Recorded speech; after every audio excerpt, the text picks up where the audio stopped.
sabihin, hindi ka pa rin magbabago sa ginagawa mo? Huwag kang mag-alala. Hindi ka mapapahamak. Akong bahala sa'yo. Salamat po. Umanda sa akin yung Berto na yan. Kailangan kong malaman ang lahat.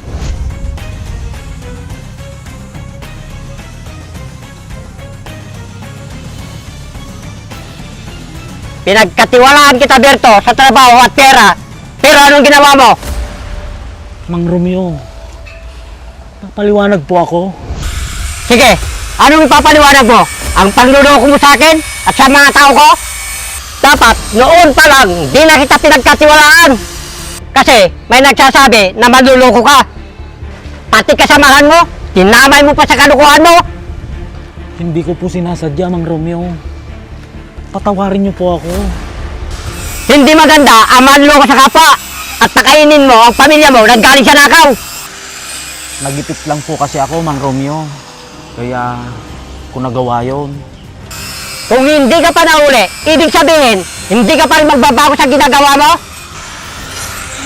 Patawarin niyo po ako, Mang Romeo. Umalis ka na, Berto! Magmula ngayon, wala ka ng trabaho! At sisiguraduhin ko, wala nang tatanggap sa'yo!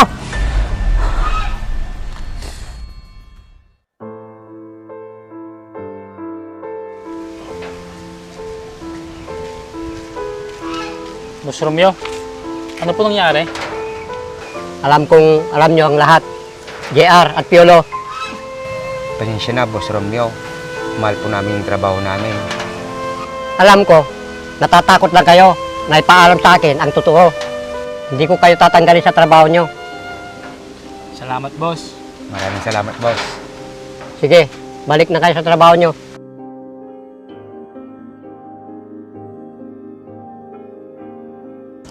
Ang tiwala sa isang tao ay mahalaga.